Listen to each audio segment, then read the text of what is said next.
दोस्तों नमस्कार, स्वागत है आपका एग्जाम टारगेट 24 में। मैं राम सिंह आप सभी का एक बार फिर से स्वागत करता हूं। दोस्तों ये सीरीज स्टार्ट कर रहे हैं हम लूसेंट जीके की, जो कि आपको चैप्टर वाइज मिलेगा। और लूसेंट का जीके जो ऑब्जेक्टिव है, यदि आपने डिस्क्रिप्टिव वाला बुक पढ़ लिया है तो ऑब्जेक्टिव बनाने में आपको काफ़ी मजा आएगा और आप अपने आप को आंक पाएंगे कि आप कितना क्वेश्चन सही कर पा रहे हैं। तो चलिए सबसे पहले हम इतिहास के सेक्शन को स्टार्ट करते हैं। चैप्टर वाइज लेंगे हम, और जो है सबसे पहले इतिहास खत्म करेंगे, फिर हम भूगोल लेंगे। और इसकी पीडीएफ भी आपको साथ साथ मिलती जाएगी। आपको डिस्क्रिप्शन में टेलीग्राम का लिंक मिलेगा, वहाँ से आप इसको ज्वाइन करिए टेलीग्राम को, और पीडीएफ को आपको मिल जाएगा। आज का पीडीएफ नहीं मिलेगा, आज और कल मिला करके आपको कल जो है 44 पेज की पीडीएफ, 44 क्वेश्चन का पीडीएफ जो आपको मिल जाएगा। और यह सेशन रोज शाम को कब होगा? 7 बजे होगा, शाम को 7 बजे, रोज 7 PM पे होगा। आप 7 PM पे शाम को चैनल पे विजिट करें और जो है यहाँ से इस सीरीज को वॉच कर सकते हैं। यह सेशन इंपॉर्टेंट रहेगा UP police constable, RPF constable, SI और भी रेलवे एग्जाम के लिए, यानी कि जहां भी आपको जीके जीएस आता है उन सभी एग्जाम्स के लिए सेशन महत्वपूर्ण रहने वाला है। तो चलिए शुरुआत करते हैं आज के इस सेशन की। पहला क्वेश्चन है, इतिहास के तहत अध्ययन किया जाता है अतीत का, समाज का, शासन का या फिर पर्यावरण का। तो इतिहास के तहत हम क्या अपने बीती हुई चीजें रहती हैं उसका हम अध्ययन करते हैं, और जो बीत गया होता है उसको हम अतीत कहते हैं। तो समाज के इतिहास के तहत हम अतीत का अध्ययन करते हैं, इसलिए ऑप्शन नंबर इसका ए करेक्ट है। अगला क्वेश्चन लेते हैं। प्रथम यूनानी इतिहासकार कौन था? थ्यूसिडाइडिस, हेरोडोट्स, मानेथो या फिर होमर। प्रथम यूनानी इतिहासकार की बात की जा रही है, तो प्रथम यूनानी इतिहासकार कौन था? यह था हेरोडोट्स। ऑप्शन नंबर बी बिल्कुल करेक्ट हो जाएगा। निम्नलिखित में से किसने स्पष्टतया कहा कि इतिहास के समस्त निष्कर्ष युक्तिसंगत साक्ष्यों पर आधारित हैं? किसने यह कहा था कि इतिहास के समस्त निष्कर्ष युक्तिसंगत साक्ष्यों पर आधारित होते हैं? हेरोडोट्स, थ्यूसिडाइडिस, पॉलीबियस या फिर टैसीटस ने कहा था? तो यह कहा था थ्यूसिडाइडिस ने। ऑप्शन नंबर बी करेक्ट हो जाएगा। इतिहास के समस्त निष्कर्ष युक्तिसंगत साक्ष्यों पर आधारित होते हैं, यह थ्यूसिडाइडिस ने कहा था। ऑप्शन नंबर बी करेक्ट हो जाएगा। नेक्स्ट क्वेश्चन पे आते हैं। चलिए अगला क्वेश्चन हमारा है, द हिस्ट्रीज की रचनाकार कौन है? ये बुक है, और इसकी रचनाकार कौन है? हेरोडोट्स, मेगास्थनीज, प्लूटार्क या फिर प्लिनी। तो द हिस्ट्रीज के जो रचनाकार हैं वो हैं हेरोडोट्स। ऑप्शन नंबर इसका ए करेक्ट हो जाएगा। इतिहास के पिता, द फादर ऑफ हिस्ट्री की पदवी सही अर्थ में निम्न में किससे संबंधित है? फादर ऑफ हिस्ट्री यानी इतिहास के पिता किसे कहा जाता है? ये भी क्वेश्चन कई बार पूछा गया है। देखिए आरएस, आरटीएस 1994-95, यूपीजेएससी 2018 में ये क्वेश्चन पूछा गया है। तो इतिहास के जो पिता हैं या फिर फादर ऑफ हिस्ट्री, वो बोलते हैं हेरोडोट्स की। ऑप्शन नंबर ए करेक्ट है। याद कैसे रखेंगे आप? हॉ से हिस्ट्री, हॉ से हेरोडोट्स, ठीक है। ऑप्शन नंबर ए करेक्ट है, इसको याद रखना है। इतिहास अपने को दोहराता है, यह किसका कथन है? इतिहास अपने को दोहराता है, यह किसका कथन है? हेगल, कार्ल मार्क्स, कलहड़ या फिर बर्नी। इतिहास अपने आप को दोहराता है, यह कथन किसका है? तो यह कथन है किसका? यह कथन है हेगल का। ऑप्शन नंबर ए करेक्ट है। हम इतिहास से यही सीखते हैं कि आदमी इतिहास से कभी कुछ नहीं सीखता, यह कथन किसका है? हम इतिहास से यही सीखते हैं कि आदमी इतिहास से कभी कुछ नहीं सीखता, यह कथन किसका है? हेगल, कार्ल मार्क्स, जेबी ब्यूरी या फिर EH कार। यह कथन है हेगल का। ऑप्शन नंबर ए करेक्ट है। यानी कि हम इतिहास से यही सीखते हैं कि इतिहास हमने कुछ नहीं सीखा, इसको आप इस तरह से भी बोल सकते हैं। तो ए ऑप्शन क्या है? करेक्ट है। किसका कथन है समस्त इतिहास वर्ग संघर्ष का इतिहास है? किसका कथन है कि समस्त इतिहास वर्ग संघर्ष का इतिहास है? कार्ल मार्क्स, जेबी ब्यूरी, कॉलिंगवुड या फिर EH कार। यह कथन है कार्ल मार्क्स का। ऑप्शन नंबर ए करेक्ट है। समस्त इतिहास वर्ग संघर्ष का इतिहास है, यह कार्ल मार्क्स का स्टेटमेंट है। ए ऑप्शन करेक्ट है। निम्नलिखित में से कौन सा एक इतिहास के विषय में मार्क्स के दृष्टिकोण का संक्षिप्त वर्णन करता है? इतिहास विभिन्न व्यक्तियों के बीच मुद्दों का अभिलेख है।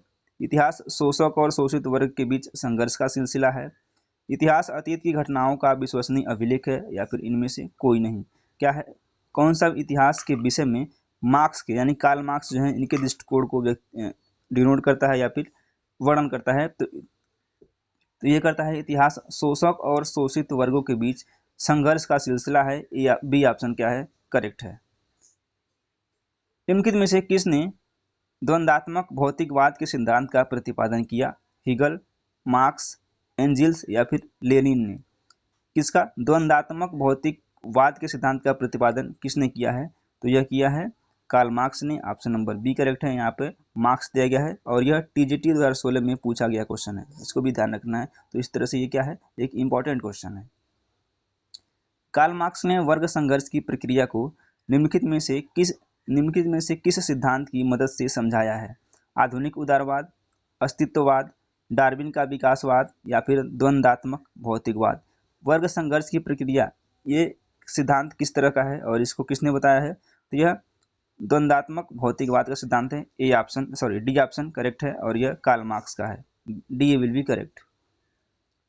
इतिहास विगत की राजनीति है, यह कथन किसका है? ये भी इंपॉर्टेंट क्वेश्चन है और नेट जेआरएफ 2004 और 2013 में पूछा गया क्वेश्चन है।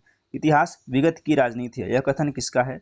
स्टब्स, कार्लायल, सीले या फिर ट्रेवेलियन? इतिहास विगत की राजनीति है, तो यह कथन है सीले का। ऑप्शन नंबर सी करेक्ट हो जाएगा। चलिए अगला क्वेश्चन लेते हैं। सूची को सूची 2 से शामिल करना है और बताना है इसमें कौन सा ऑप्शन करेक्ट हो जाएगा। चलिए, एक तरफ दिया है लेखक जो कि सूची 1 में है और एक तरफ दिया है इतिहास की परिभाषा, यानी कि किस लेखक ने इतिहास की कौन सी परिभाषा दी है। तो ओकसाट ने क्या किया है? ओकसाट ने दिया है सच यह है कि इतिहास में अतीत वर्तमान के साथ बदलता है। ओकसाट का कथन ये है। पहले का तीसरा किस में मिल रहा है? सिर्फ एक में मिल रहा है, ऑप्शन नंबर ए में ही। आइए देख लेते हैं ट्रेवेलियन का जो स्टेटमेंट है वह क्या है? वह है इतिहास का महत्व वैज्ञानिक नहीं है। तो ट्रेवेलियन का मत है इतिहास का महत्व वैज्ञानिक नहीं है, बी का 4। और कॉलिंगवुड का जो स्टेटमेंट है वह क्या है? वह है संपूर्ण इतिहास विचारों का इतिहास है। संपूर्ण इतिहास क्या है? विचारों का इतिहास है। ब्यूरी ने कहा है इतिहास स्वतः मात्र एक विज्ञान है, इससे कम नहीं और इससे अधिक नहीं। ये किसका है?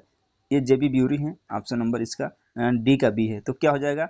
ए का 3, बी का 4, सी का 1 और डी का 2। केवल एक ऑप्शन में मिल रहा है, ऑप्शन नंबर ए करेक्ट है। चलिए, काफ़ी इंपॉर्टेंट क्वेश्चन है और आपसे ये किसी भी एग्जाम, यदि आप वनडे के दे रहे हैं या फिर किसी टीजीटी पीजीटी बिहार का भी दे रहे हैं, तब भी आपके लिए इंपॉर्टेंट रहने वाला है।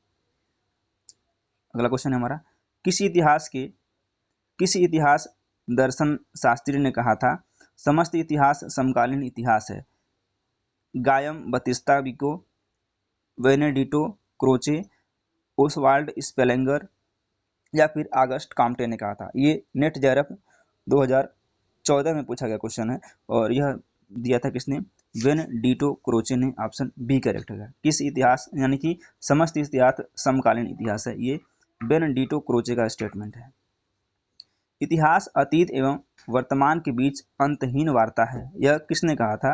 E.H. Carr, Charles Firth, Karl Marx या फिर V.A. स्मिथ ने कहा था? ये 2016 बिहार जुडिशरी सर्विस 2016 दोनों में पूछा गया क्वेश्चन है ये। तो 50 नंबर का हो जाएगा E.H. कार। इतिहास अतीत एवं वर्तमान के बीच अंतहीन वार्ता है, option A will be correct. तिथियों के साथ प्रयुक्त होने वाला BC किसका संक्षिप्ताक्षर, यानी कि BC का फुल फॉर्म पूछा जा रहा है। Before Christ, British Columbia, British council, booking clerk? तो ये क्या है? Before Christ. Option A correct हो जाएगा। BC का फुल फॉर्म हो जाएगा बिफोर क्राइस्ट। तिथियों के साथ प्रयुक्त होने वाले AD का पूर्ण रूप क्या है, यानी कि AD का फुल फॉर्म पूछ रहा है। Anno Domini, assistant director, acknowledgement due या फिर आफ्टर डेथ? तो यह है Anno Domini. Option number A correct है।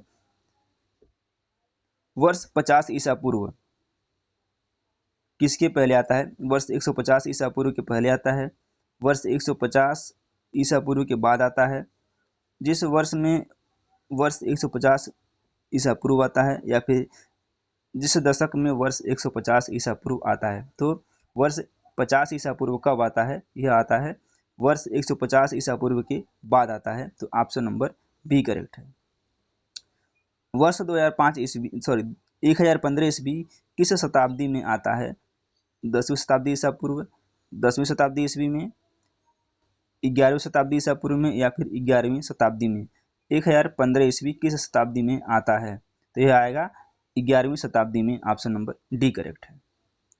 अगला क्वेश्चन है, इस भी एक तरफ संवत्सर या किस समय से ये गणना होती है, यानी कि विक्रम संवत सॉरी, आइए देखते हैं 20 की बात की जा रही है। तो देखिए विक्रम संवत्सर यह जो है इसकी गणना कब से कब तक की जाती है, तो 3102 ईसा पूर्व से विक्रम संवत्सर विक्रम संवत्सर 2248 ईस्वी से किया जाता है। तो ए का 4 हो जाएगा, ए का 4। शक संवत्सर यानी शक संवत इसका किया जाता है 78 ईसा पूर्व से, तो ये हो जाएगा 78 ईस्वी, ऑप्शन नंबर यानी कि बी का 3। गुप्त संवत्सर कब से है, तो यह है गुप्त संवत जो है यह 320 ईस्वी से है, और कलित संवत्सर है 3102 ईसा पूर्व से। इस तरह से ए का 4 होगा, ये 58 ईस्वी है, ये नहीं होगा, ये जो है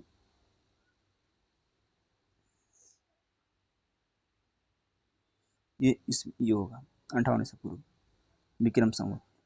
इसका हो जाएगा ए का 4 और बी का 3, सी का 2 और डी का 1। तो इस तरह से ऑप्शन नंबर डी करेक्ट है। चलिए अगले क्वेश्चन पे आते हैं। विक्रम संवत कब प्रारंभ हुआ था, तो हम लोगों ने ऊपर देखा हुआ है 58 ईसा पूर्व, 78 ईसा पूर्व, 57 ईसा पूर्व या फिर 73 ईसा पूर्व। विक्रम संवत प्रारंभ हुआ था 58 ईसा पूर्व, ऑप्शन नंबर ए करेक्ट है। शक संवत का प्रारंभ किस सम्राट के शासनकाल में 78 ईसा पूर्व में हुआ था, अशोक, कनिष्क, हर्ष या फिर समुद्रगुप्त। तो शक संवत का जो प्रारंभ हुआ था वह हुआ था कनिष्क के शासनकाल में, option number B will be correct होगा। चलिए इस सेशन को आज यहीं तक रखते हैं और उम्मीद करते हैं कि सेशन आपको पसंद आया होगा। पसंद आता है तो वीडियो को लाइक जरूर करें, चैनल को सब्सक्राइब करें। यह सेशन आपको डेली शाम को 7 बजे मिलने वाला है और इसमें 22 क्वेश्चन हमने कवर किए हैं, इसमें 22 और क्वेश्चन हैं। जैसे ही 44 क्वेश्चन कंप्लीट हो जाएंगे इसकी पीडीएफ आपको टेलीग्राम पर शेयर कर दी जाएगी। तो बहुत बहुत धन्यवाद, जय हिंद।